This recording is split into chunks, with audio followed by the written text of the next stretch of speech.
शरद पवारांच्या राष्ट्रवादीच्या मुंबई विस्तारीकरण कार्यकारिणीची आज बैठक। प्रदेशाध्यक्ष शशिकांत शिंदेंच्या प्रमुख उपस्थितीत आगामी निवडणुकांवर चर्चा होणार। महानगरपालिका निवडणुकीसाठी रणनीती ठरणार। नाव राजन विचारे आणि हाती अविचारांची टाळ। शिंदेंचे शिवसेनेचे खासदार नरेश म्हस्केंची ठाकरेंच्या माजी खासदार राजन विचारेंवर टीका। खासदार ओमराजे निंबाळकरांचं मुख्यमंत्र्यांना पत्र। ट्रान्सको परीक्षार्थींच्या समस्यांकडे सरकारनं लक्ष देण्याची मागणी। तर लोअर डिव्हिजन क्लर्कच्या परीक्षेमध्ये निर्माण झाला गोंधळ।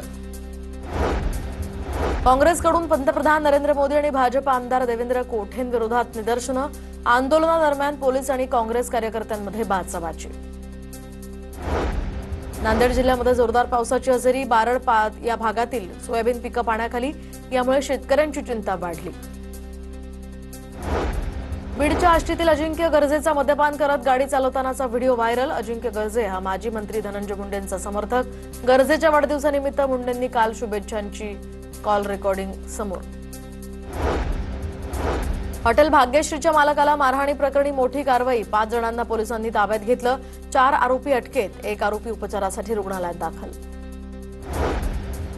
रायगडच्या रातवड गावाजवळ मुंबई गोवा महामार्गावर एसटी बसचा अपघातात एसटी बस रस्त्याच्या बाजूला पलटली।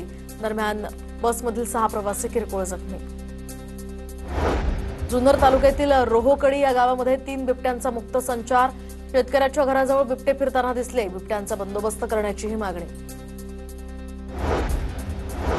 कोल्हापुरात पुराच्या पाण्यात अडकलेल्या वृद्धाला सुट्टीवर आलेल्या जवानानं वाचवलं। कोल्हापूरच्या सिद्धनेरली या गावातली घटना। जवान सूरज पाटील यांनी धाडस दाखवत वृद्धाचा जीव वाचवला।